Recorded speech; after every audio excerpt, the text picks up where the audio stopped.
जय हिंद प्यारे स्टूडेंट, आप सभी लोगों का स्वागत है हमारे इस परिवार में। जैसा कि आप लोग को पता है कि हम आपके बीच साइंस की क्लास को लेके रोज प्रेजेंट होते हैं आपके सामने। तो आज भी हम आपके बीच साइंस की क्लास को लेके ही प्रेजेंट हुए और साइंस में हमारा बायोलॉजी चल रहा है। तो पता है कि हम लाइव क्लास करते थे, आप लोग को ऐसा पता ही होगा, लेकिन कुछ टेक्निकल इशू होने की वजह से हमारी कुछ कहें तो पिछले दिन क्लास डिस्टरबेंस भी रही थी और आज भी आपकी क्लास डिस्टरबेंस रहेगी। इस वजह से हमने देखा तो सोचा क्यों ना आपके लिए अपलोडेड फॉर्म में ही वीडियो डाल दिया जाए। और कहें तो टेक्निकल चीजें हैं, कभी कभी खराबी होती रहती है, लेकिन पढ़ाई नहीं रुकनी चाहिए। और कहें तो जिस जोश के साथ पढ़ाई स्टार्ट किए हैं उस जोश के साथ पढ़ाई में लगे रहेंगे। तो चलिए, आशा करते हैं कि आप लोग बहुत अच्छे होंगे और अपनी पढ़ाई जानदार और शानदार और जोर शोर से कर रहे होंगे। तो चलिए, हम आपकी पढ़ाई में और जानदार और शानदार कहें तो तर्क भरक लाने के लिए आगे की तैयारी को बरकरार रखते हैं और कहें तो कंटिन्यू करते हैं। तो जैसा कि पता है कि हमारा जो बायोलॉजी चल रहा है और बायोलॉजी में हमारा चैप्टर 1 सेल चल रहा था, उस सेल में हमने लगभग 8 वीडियो तक पढ़ लिया है। और आज अगला कहें तो कहें यानी कहें आज की जो वीडियो होगी वो हमारा पार्ट 9 होगी। तो जो भी लोग हमसे नए जुड़े हैं उनसे विनम्र निवेदन है कि पहले आप पार्ट 1 से लेके आप पार्ट 8 तक सारे वीडियो को देख लीजिए, क्योंकि हमने बहुत ही डिटेल से एक्सप्लेनेशन किया है और विथ क्वेश्चन के साथ। जितना भी हमने टॉपिक को पढ़ाया है उन टॉपिकों से जो क्वेश्चन अच्छा बन सकता था, हम सभी क्वेश्चन को उसमें डाले हैं। तो आशा करते हैं कि आप सभी लोग इस वीडियो को देखने से पहले आप पहले 1 से लेके 8 तक, सॉरी 2 लिखा गया, 1 से लेके 8 तक सारे जितने भी एपिसोड हमारा बायोलॉजी में हुआ है उन सभी को देख लेंगे। फिर जब आप पार्ट 9 को देखेंगे तो पता चलेगा कि बहुत मजा आया बायोलॉजी पढ़ के, क्योंकि आपका जब तक प्रीवियस क्लास नहीं कंप्लीट रहेगा तो फिर आज की क्लास देखने में दिक्कतें होगी। तो चलिए, अब ज्यादा समय ना व्यतीत करते हुए हम आगे की कार्रवाई को स्टार्ट करते हैं। तो चलिए, आप लोगों का बहुत बहुत स्वागत है हमारे इस परिवार में। चलिए, इसको मिटाते हैं। फिर हमारा जो टॉपिक चल रहा था वो हम पढ़ रहे थे कोशिका अंगक के बारे में। हम जो पढ़ रहे थे वो पढ़ रहे थे कोशिका अंगक के बारे में। और कोशिका अंगक में हमने बहुत सारे कोशिका अंगक की चर्चा कर ली थी। और सबसे पहले जिस कोशिका अंगक की चर्चा की थी वो हमारा था अंतःप्रदवी जालिका। अंतःप्रदवी जालिका। और इसका अगर बात करें तो शॉर्ट में इसे ईआर भी बोला जाता है, क्योंकि इसको बोलते हैं इंग्लिश में endoplasmic endoplasmic reticular endoplasmic reticular. चलिए, इसको शॉर्ट में हम क्या बोलते हैं तो ईआर बोलते हैं। शॉर्ट में इसको ईआर बोलते हैं। इंग्लिश नाम का अगर बात करें तो इंग्लिश नाम में हम कहते हैं इंडोप्लाज्मिक रेटिकुलर, या कहीं कहीं पे इसका यूज ऐसे भी किया जाता है रेटिकुलम। तो इसके लिए धड़फड़ाना नहीं है और दिक्कत नहीं मानना है। तो चलिए, और उसके बाद जो हमने देखा था अगला कोशिकांगक वो हमारा था राइबोसोम। वो हमारा क्या था? राइबोसोम। इंग्लिश लिख लेंगे राइबो, या ऐसे भी आपको मिल जाए तो उसके लिए दिक्कत नहीं कीजिएगा, राइबोसोम। चलिए, उसके बाद हम अगला जो देखे थे वो हमारा था गोल्जी उपकरण।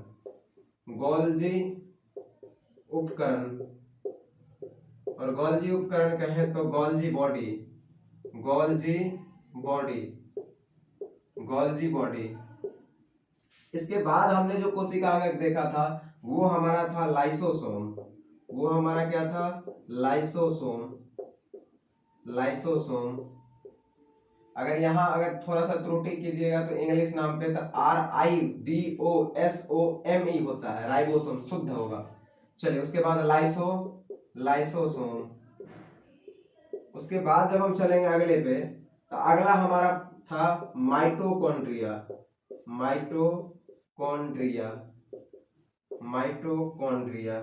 चलिए, माइटोकॉन्ड्रिया। चलिए, इसके बाद जो हमने कोशिकांगक पढ़ा था वो हमारा था लवक। वो हमारा क्या था, लवक था, और लवक कहें तो प्लास्टिड था, प्लास्टिड था। और उसके बाद जो हमने पढ़ा था वो हमारा था सेंट्रोसोम, वो हमारा क्या था, सेंट्रोसोम, सेंट्रोसोम, और इंग्लिश में भी इसको सेंट्रोसोम ही बोलते हैं, सेंट्रोसोम। और हिंदी में इसका इंग्लिश नाम ही सेंट्रोसोम है, हिंदी में इसको तारक काय बोलते हैं, लेकिन कहें तो हिंदी नाम इसका प्रचलित नहीं है, इंग्लिश नाम ही ज्यादा यूज करता है। और एग्जामिनर भी अब जो है क्वेश्चन जो बनाता है, सेट करता है, वो सेंट्रोसोम के ही नाम से सेट करता है, ना कि हिंदी नाम इसका तारक काय है। तारक काय कहीं यूज ही नहीं होता है। तो चलिए, ये 7 कोशिका अंगक के बारे में हमने अभी तक पढ़ लिया है। और कहें तो ये पहला था, दूसरा, तीसरा, चौथा, पांचवा, छठा और 7वें, यानी 7वें कोशिका अंगक तक हमने चर्चा कर लिया है। और आज जिस हम कोशिका अंगक की चर्चा करेंगे वो हमारा है रसधानी, वो हमारा क्या है, रसधानी। आज जिस हम कोशिका अंगक के बारे में चर्चा करेंगे वो कोशिका अंगक हमारा क्या है, रसधानी। क्या यहां तक कोई तरह का दिक्कत? चलिए, रसधानी, वैक्यूल्स कहते हैं, वैक्यूल्स, इसको क्या कहते हैं, वैक्यूल्स। चलिए, इस कोशिका अंगक पे अब हमारी जो चर्चा होगी, इसी कोशिका अंगक को लेके हम आगे बढ़ेंगे।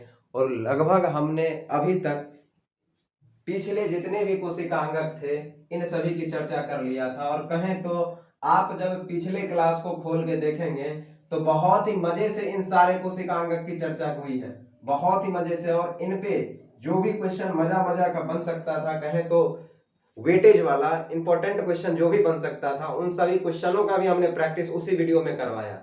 तो अगर आपकी तैयारी नहीं हुई है इन सभी कोशिका अंगक के बारे में, तो आप एक बार, आपसे विनम्र निवेदन है कि आप एक बार उस वीडियो को देखिए, आशा है कि आपको बहुत पसंद आएगा। तो चलिए, अब ज्यादा समय व्यतीत ना करते हुए हम अगले कोशिका अंगक पे चलते हैं। तो चलिए, इसको मिटा देते हैं। तो आज हम जिस कोशिका अंगक की चर्चा करेंगे वो हमारा होगा वैक्यूल्स, कहें तो रसधानी, वैक्यूल्स कहें तो रसधानी, रसधानी, रसधानी, वैक्यूल्स, वैक्यूल्स। चलिए, अब बात ये आता है कि गुरुजी रसधानी जो है वो रसधानी कैसी संरचना होती है। तो पहले तो 2 क्वेश्चन बार बार आपको बोलते हैं कि वैसे ही बन जाएगा कि पहले ये बताइए कि रसधानी है क्या। तो कहिएगा सर ये रसधानी जो है आपका कोशिका अंगक है। 2 क्वेश्चन तो यहीं से बन जाता है कि रसधानी आपका क्या है, तो रसधानी आपका जो है वो कोशिका अंगक है। उसके बाद अगर अगला क्वेश्चन पे बात करें तो ये रसधानी कहाँ पाया जाएगा, तो गुरुजी जितना भी कोशिका अंगक है वो कोशिका के कोशिका द्रव में ही पाया जाता है, जितना भी कोशिका अंगक है वो कोशिका के कोशिका द्रव में ही पाया जाता है। ये भी तो कोशिका अंगक ही है, ये भी कोशिका द्रव में ही क्या होगा, पाया जाएगा। पहला ये कोशिका अंगक है, दूसरा ये कोशिका अंगक होगा कहाँ, तो कोशिका के द्रव में पाया जाएगा, यानी कोशिका द्रव में पाया जाएगा। उसके बाद अगर हम बात करें तो आपके लिए ये बता दें थोड़ा सा अच्छे से, चलिए आपको ये हम बता दें कि इसकी जो संरचना होती है वो थैली जैसी संरचना होती है। कैसी संरचना होती है, थैली जैसी संरचना होती है, थैली, थैली जैसी संरचना। थैली मतलब कहें तो झोला जैसी, झोला देखे है ना, झोला जैसी इस थैली जैसी क्या होती है, संरचना होती है, थैला के जैसा संरचना होती है। उसके बाद अगर हम इस पे बात करें तो आपको गुरुजी छुटकी बताएं कि देखिए इसका नाम से ही स्पष्ट है कि इस थैली में क्या भरा होगा, तो रसधानी, यानी रस से भरी हुई थैली, रस से भरी हुई थैली ये क्या कहलाती है, रसधानी कहलाती है। रस से भरी हुई थैली आपकी क्या कहलाती है, रसधानी कहलाती है। रस से, रस से, रस से भरी हुई, भरी हुई थैली, रस से भरी हुई थैली ही आपकी क्या कहलाएगी, रसधानी कहलाएगी, रसधानी कहलाती है। तो अब देखिए हमने ये देखा कि ये रसधानी की जो संरचना होती है थैले जैसी होती है। अब उस थैले में क्या भरा रहता है, तो आपको पता है कि उस थैले में रस भरा रहता है। और कैसा रस रहता है, तो कोशिका रस रहता है, यानी कोशिका द्रव के जैसा ही इसमें क्या रहता है, रस रहता है, यानी कहते हैं कोशिका रस रहता है। और हमने इसका डेफिनेशन भी आपको तैयार कर दिया कि रसधानी का एक छोटा सा डेफिनेशन लीजिए, नाम से ही स्पष्ट है, रस से भरी हुई थैली आपकी क्या कहलाएगी? रसधानी कहलाएगी। रस से भरी हुई थैली आपकी क्या कहलाएगी? रसधानी कहलाएगी। यानी इसमें क्या भरा पड़ा रहेगा? रस। क्या भरा रहेगा? रस। चलिए, रस यानी तरल पदार्थ होगा भरा, इसमें तरल पदार्थ हम क्या करते हैं? भर देते हैं। रस यानी तरल पदार्थ इसमें भरा रहेगा, तो इसमें तरल पदार्थ भर देते हैं। अब जब हम बात करेंगे इस तरल पदार्थ पे, तो इस तरल पदार्थ को, ये रस है ना, इस रस को क्या कहा जाता है? चूंकि आपको पता है, इस रस को क्या कहा जाता है? रसधानी में जो रस पाया जाता है, इस रस को क्या कहते हैं? तो कोशिका रस कहते हैं, और कोशिका रस कहें तो सेल सैप कहते हैं। क्या कहते हैं? सेल सैप कहते हैं। चलिए, ये बात तो यहां तक हो गई कि पहली बात हमने ये बताई कि रसधानी है, तो रसधानी है क्या? तो कोशिका अंगक है। रसधानी भी एक प्रकार का कोशिका अंगक ही है। और जब कोशिका अंगक है तो कहाँ पाया जाता है? हम बताए थे, सभी का सभी कोशिका अंगक कोशिका के कोशिका द्रव्य में पाया जाता है। उसके बाद अगर हम बात की इसकी संरचना पे, तो संरचना इसकी कैसी होती थी? तो थैली जैसी संरचना होती थी, और उस थैली जैसी संरचना में रस पाया जाता है, और जिस रस को क्या कहते हैं? कोशिका रस यानी सेल सैप कहते हैं। उसके बाद छोटा सा डिफिनेशन अगर हम यहाँ से तैयार करना चाहे, जैसे यहाँ पे एक छोटा सा डिफिनेशन हमने तैयार किया, तो ये छोटा सा नाम से ही स्पष्ट डिफिनेशन है ना, रसधानी है तो नाम से ही स्पष्ट है, रस से भरी हुई थैली हमारी क्या कहलाती है? तो रसधानी कहलाती है। रस से भरी हुई थैली हमारी क्या कहलाती है? तो रसधानी कहलाती है। इस रसधानी की संरचना हम थोड़ा ठीक से बनाते हैं, क्योंकि इस पे बहुत सारी चर्चा करनी है, इस पे बहुत सारी चर्चा करनी है। चलिए हम इधर बनाते हैं, उसके बाद इस पे चर्चा करते हैं। मान लेते हैं ये थैली जैसी संरचना आपकी क्या है? थैली जैसी संरचना आपकी रसधानी है, और इस रसधानी में रस पाया जाता है। इस रसधानी में तरल पदार्थ कहें तो रस पाया जाता है। इस रसधानी में तरल पदार्थ यानी रस पाया जाता है। चलिए हम इसमें रस को भर भी दिए हैं।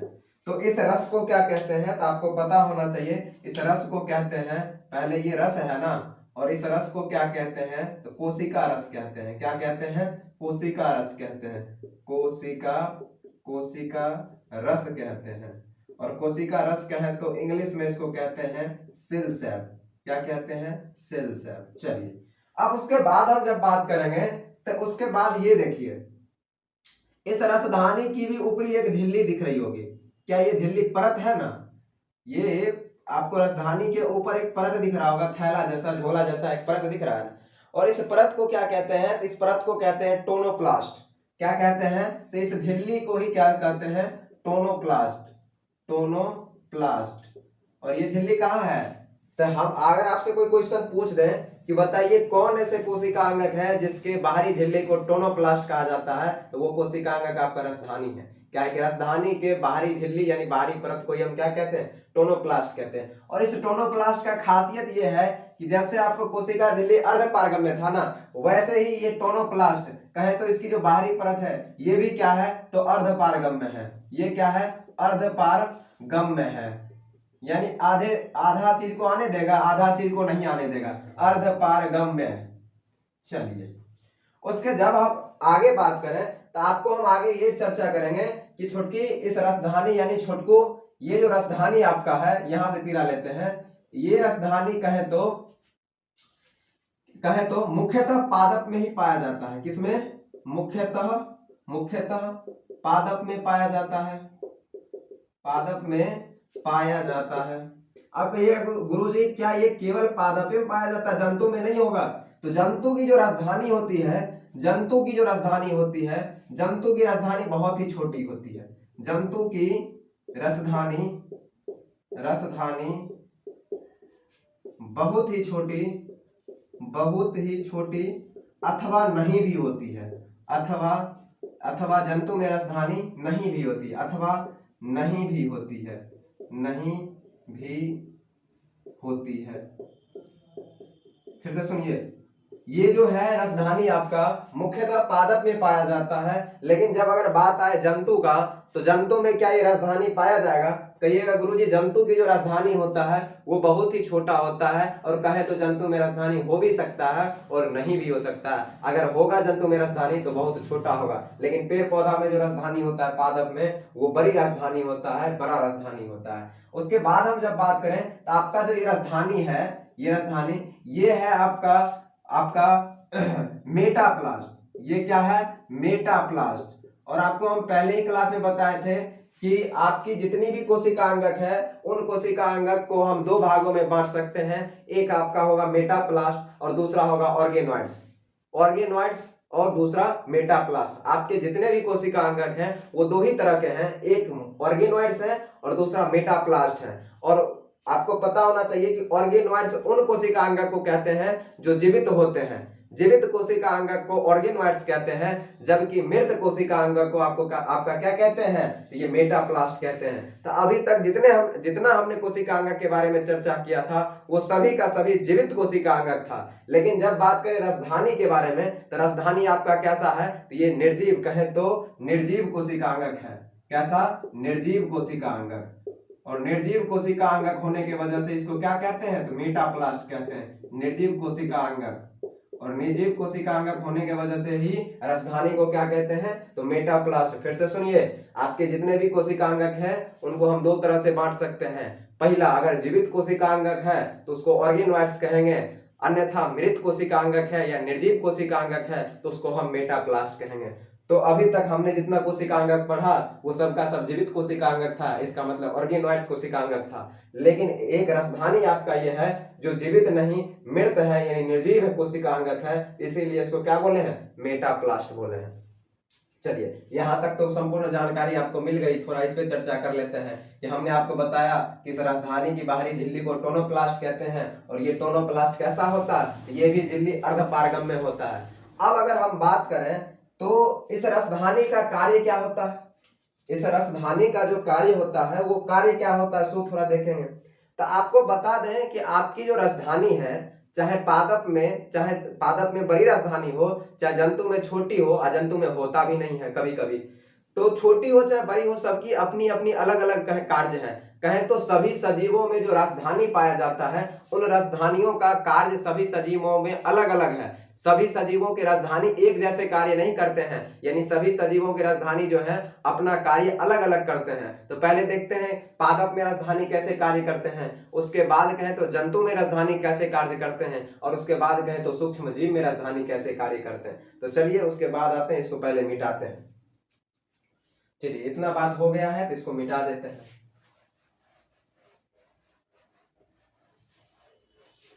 अब आते हैं कार्य पे।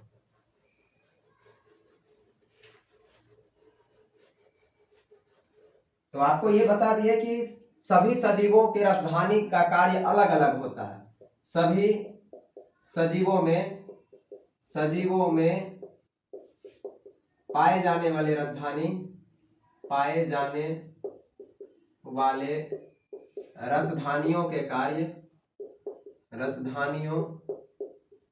के कार्य अलग अलग होते हैं, अलग अलग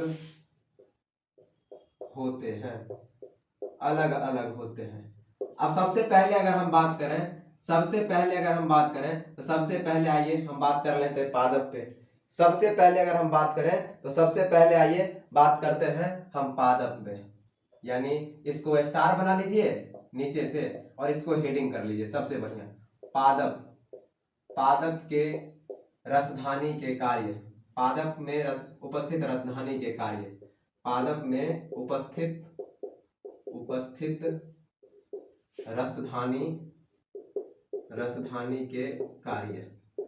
अब देखिए, पादप में जो रसधानी उपस्थित रहता है वो क्या कार्य करता है, तो वो आपका कहें तो जीव द्रव्य बनने में मदद करता है। क्या करता है, जीव द्रव्य बनने में मदद करता है।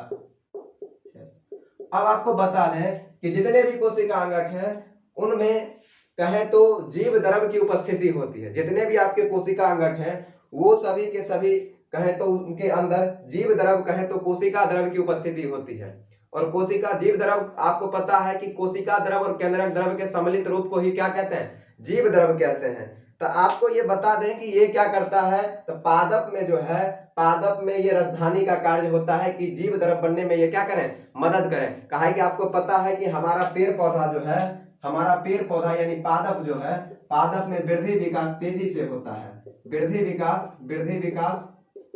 वृद्धि विकास बहुत तेज होता है, बहुत तेज होता है।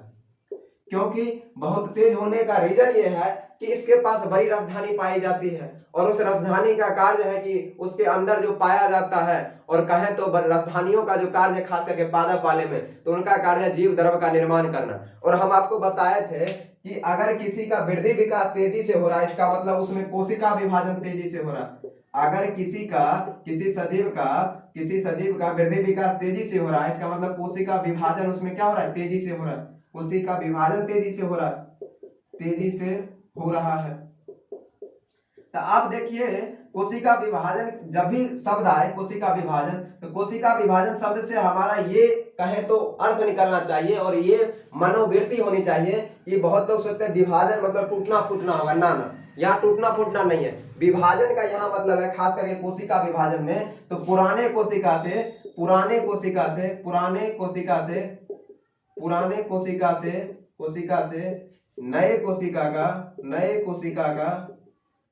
कोशिका का निर्माण होना।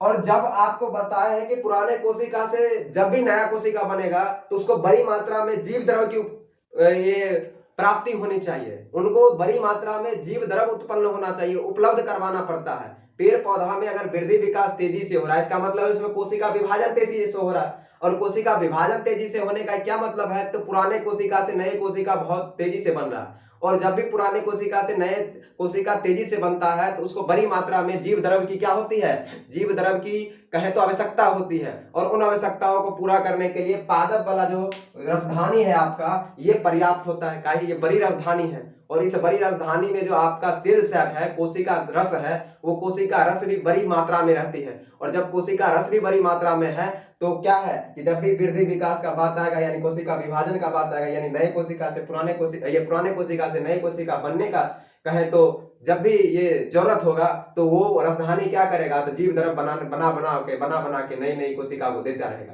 कि नए कोशिका बनने के लिए सबसे बड़ी मात्रा में जीव द्रव की क्या होती है, आवश्यकता होती है, और उसी जीव द्रव की आवश्यकता को पूर्ति कौन करता है, तो आपका ये राजधानी करता है। और राजधानी पादप में, क्योंकि पादप वाले राजधानी का क्या कार्य है, तो जीव द्रव बनने में मदद करना, और जितना अधिक मात्रा में जीव द्रव बनेगा उतनी बड़ी बड़ी मात्रा में नई नई कोशिकाओं का निर्माण होगा। जितना ज्यादा जीव द्रव उतना ही कहें तो बड़ी मात्रा में कहें तो नए कोशिका का निर्माण होगा। कहे कि नए कोशिका जब भी बनता है तो उसको सबसे ज्यादा अगर किसी पदार्थ की उपस्थिति होती है और सबसे ज्यादा किसी पदार्थ की आवश्यकता होती है तो वो पदार्थ आपका है जीव द्रव। और जीव द्रव, बिना जीव द्रव का आपको बताया था, अगर जीव द्रव सूख जाए, अगर उसमें से रस जो है कोशिका के अंदर वाला रस यानी कोशिका द्रव सूख जाए, और सम्मिलित रूप से जीव द्रव कहते हैं, अगर ये सूख जाए तो कोशिका जीवित नहीं रहेगा। तो इसीलिए सबसे पहले जीव द्रव की आवश्यकता होती है बड़ी मात्रा में, तो वो बड़ी मात्रा में उपलब्ध कौन करवाता है, राजधानी करवाता है। किसमें, पेड़ पौधा में। इसीलिए आपको बताए थे कि पेड़ पौधा में उपस्थित जो राजधानी होता है वो बड़ी मात्रा में होता है, बड़ा राजधानी होता है, और बड़ा राजधानी है तो जीव द्रव की मात्रा भी उसमें काफी होगा, और जीव द्रव ज्यादा है तो कोशिका विभाजन कहें तो पुराने से नए कोशिका भी खूब बनाएगा, जीव द्रव देते जाएगा, बनाते जाएगा, देते जाएगा, बनाते जाएगा। तो ये रहा आपका क्या, पादप में। लेकिन जब बात करेंगे जंतु में, तो जंतु में इसका क्या कार्य होता है, तो जंतु में इसका कार्य होता है जल संतुलन का कार्य करता है। ये राजधानी हम लोग भी जंतु में ही आते हैं, तो हम लोगों में क्या करता है, यानी जंतु में क्या करता है राजधानी, तो जल संतुलन का काम करता है। चलिए उसके बाद आते हैं जंतु में उपस्थित राजधानी के कार्य। जंतु में उपस्थित राजधानी के कार्य। चलिए अब जब हम बात करेंगे जंतु में, तो जंतु में इसका क्या होता है कार्य, तो ये जल संतुलन करने का काम करता है, जल संतुलन बनाए रखना। कहिएगा गुरु जी ये क्या है, ये कौन बात हुआ, हाँ छोटकी यानी छोटकू ये बात है। कैसे, देखिए राजधानी में ये राजधानी है, इसमें रस भरा पड़ा है, और रस है तो पानी की मात्रा होगी ना, ये क्या करता है, इसके बाहर ये भी तो कोशिका में ही है ना। जब बड़ा बात करेंगे तो ये कोशिका है, और कोशिका में ही कहीं ना कहीं केंद्रक है, गोलाकार कहें तो सघन गोलाकार एक पिंड होता है जो क्या कहलाता है, केंद्रक कहलाता है। अब बताइए कि ये केंद्रक रहा और ये राजधानी रहा, बाकी कोशिका अंदर का गोली मारिए, तो ये क्या करेगा जंतु वाला में जल संतुलन। जब हमारी कोशिका में जल की अधिकता होगी, पहले कमी से चलते हैं। अगर हमारे कोशिका में बाकी कोशिका अंग को अगर जल की आवश्यकता हो रही है तो ये क्या करेगा, अपने राजधानी के अंदर से जल को निकाल के बाकी कोशिका में भेजे, कोशिका अंग को देगा। यानी इस कोशिका में निकाल के सारे कोशिका अंग को ये क्या करेगा, लाभ पहुंचाएगा अपना जल राजधानी से। लेकिन अगर इस कोशिका में कभी कभी क्या होता है कि अगर जल की कमी भी होता है तो कभी कभी जल की अधिकता भी होता है। फिर से सुनिए, जब कोशिका के अंदर उपस्थित कोशिका अंगकों को जल की आवश्यकता होगी तो ये क्या करेगा राजधानी, तो उन कोशिका अंगकों को जल की आवश्यकता की क्या करेगा, पूर्ति करेगा। लेकिन जब कभी कोशिका के अंदर जल अधिक हो जाएगा बाहर से ही, क्या कि हमको पता है कि हमारा जो कोशिका झिल्ली है वो अर्धपारगम्य है और अर्धपारगम्य में जल को आने की आवश्यकता ये अनुमति दे देता है। तो कभी कभी क्या होता है कि हमारे कोशिका के अंदर जल अधिक मात्रा में आ जाता है, तो क्या करता है, अगर जल ज्यादा हो गया तो उसको सोख के भी रख लेगा। राजधानी क्या करता है, अपने अंदर सोख के भी रख लेता है, और अगर जल की कमी हो गया तो अपने अंदर से निकाल के सबको दे भी देता है, यानी जल का संतुलन बनाए रखता है ना। अगर जल कभी ज्यादा कोशिका में आ गया तो उस जल को, पूरे जल को सोख के राजधानी अपने अंदर रख लेगा। अन्यथा अगर जल की कमी हो गया तो वो क्या करता है कि अपने अंदर से जल को निकाल के पूरे कोशिका अंग को, कोशिका अंग की जो भी जल की आवश्यकता है उसकी पूर्ति कर देता है। तो चलिए, जल संतुलन बनाए रखने का कार्य होता है किसमें, तो जंतु में। अब जब बात करेंगे सूक्ष्म जीव में, तो सूक्ष्म जीव में इसका बहुत बढ़िया काम है। चलिए उसके बाद मिटाते हैं इसको। चलिए, ये था हमारा किसमें, जंतु में। अब आते हैं सूक्ष्म जीव में। काहे कि बोले थे सभी सजीवों में पाए जाने वाली राजधानी, उनके भी कार्य अलग अलग हैं। जितने भी सजीव है उसमें राजधानी जो पाए जाते हैं उनके अपने अपने कार्य हैं, यानी सभी राजधानियों के अपने अपने कार्य हैं। चलिए उसके बाद आते हैं, तो अगला क्या है, सूक्ष्म जीव। और जब भी सूक्ष्म जीव नाम आए इसका मतलब हमारे दिमाग में एक घंटी बजना चाहिए कि सूक्ष्म जीव जितने होते हैं वो एक कोशिकीय होते हैं। कितने होते हैं, एक कोशिकीय, एक कोशिकीय, एक कोशिकीय। और इसका क्या काम होता है, अगर इसमें जो राजधानी उपस्थित होता है, यानी कहें एक कोशिकीय, यानी सूक्ष्म जीव में उपस्थित राजधानी के कार्य। चलिए ये बात था, ये बात। अब जब अगर हम बात करेंगे तो ये हम आपको बता दें कि इसमें जो सूक्ष्म जीव के अंदर जो राजधानी पाया जाता है उस राजधानी का क्या कार्य होता है। थोड़ा हम ऊपर वाला मिटा लेते हैं फिर हम बात करेंगे। तो इसका काम होता है क्या जानते हैं, कोशिका के अंदर जितना भी अपशिष्ट पदार्थ बन रहा है, कोशिका के अंदर जितना भी अपशिष्ट पदार्थ बन रहा है उस अपशिष्ट पदार्थ का क्या करता है, ये संचय करता है। संचय करके और कोशिका से क्या करता है, कोशिका से बाहर करने का काम करता है। कोशिका से बाहर करने का काम करता है।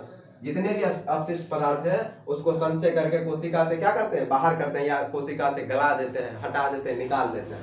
अब आपको पता है कि पादप ही एक ऐसा प्राणी है, पादप ही एक ऐसा सजीव है जिसके कोशिकाओं के अंदर अपशिष्ट पदार्थ नहीं बनता। उनको भगवान द्वारा ही वरदान दिया गया, उनको भगवान से ही उपहार मिला है पादप को कि उनके कोशिका के अंदर अपशिष्ट पदार्थ नहीं बनता है। लेकिन अगर बात करें, काहे को वो लोग का भोजन ही बनाने का तरीका अलग होता है। हम लोग जो भोजन खाते हैं उनसे अपशिष्ट पदार्थ बनना तय है, लेकिन पेड़ पौधा जो भोजन बनाते हैं उससे अपशिष्ट पदार्थ नहीं बनता है। लेकिन जब हम बात करें तो हमारे अंदर तो अपशिष्ट पदार्थ बनेगा। पेड़ पौधा तो कहें तो भगवान के वरदान यानी प्रकृति के दिए हुए उपहार में से एक है कि उनके अंदर अपना ये अपशिष्ट पदार्थ नहीं बनता है। पादप के कोशिकाओं के अंदर अपशिष्ट पदार्थ बनता ही नहीं है, तो पादप के कोशिका के अंदर जो राजधानी पाया जाता है वो अपशिष्ट पदार्थ को कैसे निकालेगा, जब है ही नहीं तो निकालेगा किसको। लेकिन जंतु में क्या है, और जंतु में भी ये सूक्ष्म जीव वाले प्राणी, जो भी सूक्ष्म जीव जगत आते हैं उनमें ये क्या है कि ये सूक्ष्म जीव क्या करते हैं, सूक्ष्म जीव की राजधानी में अगर कहें तो अगर कोशिका के अंदर अपशिष्ट पदार्थ बन रहा है तो सूक्ष्म जीव के कोशिका के अंदर राजधानी जो पाए जाते हैं वो राजधानी क्या करते हैं, तो उस कोशिका में जो भी अपशिष्ट पदार्थ बनते हैं उस अपशिष्ट पदार्थ को क्या करते हैं, तो संचय करके बाहर निकालने का काम करते हैं। चलिए उसके बाद अगर हम बात करें तो उसके बाद आते हैं अगला कोशिका अंग। ये कोशिका अंग को भी हम क्या करते हैं, तो खत्म करते हैं। अगले कोशिका अंग के लिए अब सब लोग तैयार रहेंगे। अगले कोशिका अंग के लिए सब लोग अब तैयार रहेंगे। चलिए यहाँ तक बताएंगे, क्या किसी तरह का दिक्कत होना भी नहीं चाहिए, और बहुत बढ़िया से हमने इस चीज का क्लियरिफिकेशन भी कर दिया है। और अगला जो अब हमारा है वो एक है केंद्रक। अगला जो है वो रखते हैं हम केंद्रक को।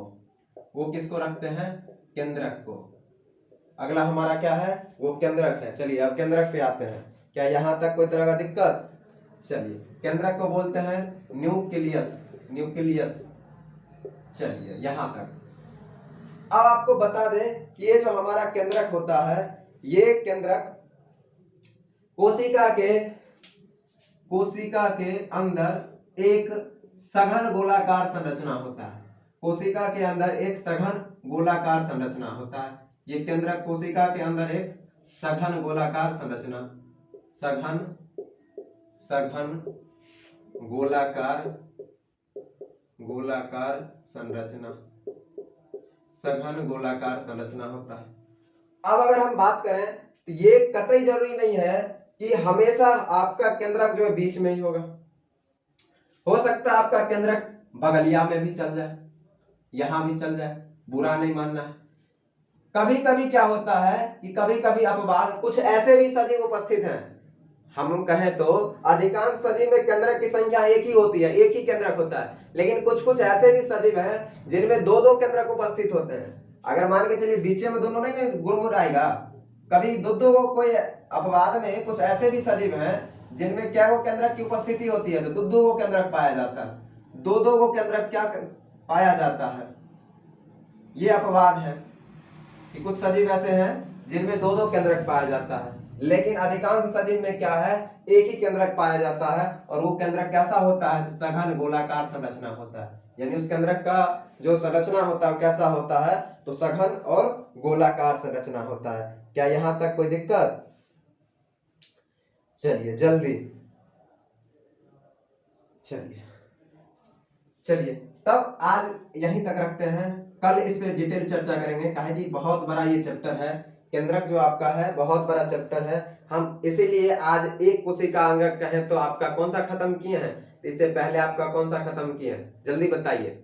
इससे पहले आपका रसधानी खत्म किए हैं, और रसधानी एक कोशिका अंगक बता दिए, और कुछ बात इसमें बताए हैं कि आपका जो गोलाकार सघन गोलाकार संरचना होता है उसी को केंद्रक कहते हैं। और केंद्रक जरूरी नहीं है कि बीच में ही होगा, केंद्रक कहीं भी हो सकता है, बगल में भी हो सकता है, ये कोशिका झिल्ली के पास भी हो सकता है। और कभी कभी कुछ अपवाद ऐसे हैं जिनमें कुछ अपवाद में सजीव ऐसे हैं जिनके कोशिका के अंदर क्या को केंद्रक पाया जाता है? दो को केंद्रक पाया जाता है, ये अपवाद में रहता है।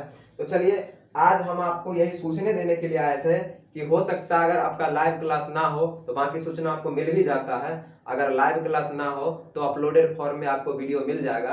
अगर हम इस केंद्रक पे चर्चा करने चले तो लंबा वीडियो हो जाएगा, तो सोचते हैं अगले दिन इस केंद्रक को क्या करेंगे? स्टार्ट कर लेंगे। लेकिन अभी के लिए ये एक कोशिकांग आपको बताए हैं जो बढ़िया से याद रखना है। अगर जो भी लोग बाकी पिछले क्लास नहीं तैयार करके रखे हैं वो सभी लोग से आग्रह है कि आप सभी लोग उन सभी पिछले क्लास प्रीवियस क्लास को देख लें। बहुत मजे से बहुत मेहनत करके पढ़ाया गया है और हमारी मेहनत को सार्थक बनाइए। चलिए यहीं तक। जय हिंद, जय भारत।